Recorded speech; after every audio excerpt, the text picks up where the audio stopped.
வணக்கம். நம்ம சேனலில் இன்று குதிரைவாலி பொங்கல் தயார் செய்வது பற்றி கூறுகிறேன். இதுக்கு தேவையான பொருட்கள்: புழுங்கல் அரிசி குதிரைவாலி, பச்சரிசி குதிரைவாலியும் உள்ளது. பொங்கலுக்கு புழுங்கரிசி தான் தேவைப்படும்.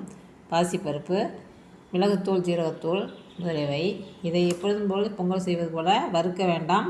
அப்படியே போட்டு அலசி பொங்கல் வைத்து அதில் மிளகு ஜீரகத்தூள் கலந்து தேவையெனில் முந்திரி பருப்பு, திராட்சைப்பழம், நெய் முதலியவை கலந்து கொள்ளலாம். நான் கலக்கவில்லை.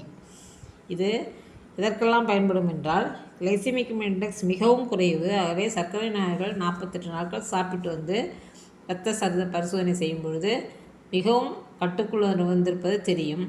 மேலும் ஜீரண மண்டலம் சீராகும். இதில் கால்சியம், இரும்பு சத்து, பாஸ்பரஸ், கார்போஹைட்ரேட், புரதம், நார்ச்சத்து, விட்டமின்ஸ் முதலியவை உள்ளன. இதனுடன் தேங்காய் சட்னி வைத்து சாப்பிடும் பொழுது மிகவும் உடம்புக்கு தெம்பாக இருக்கும்.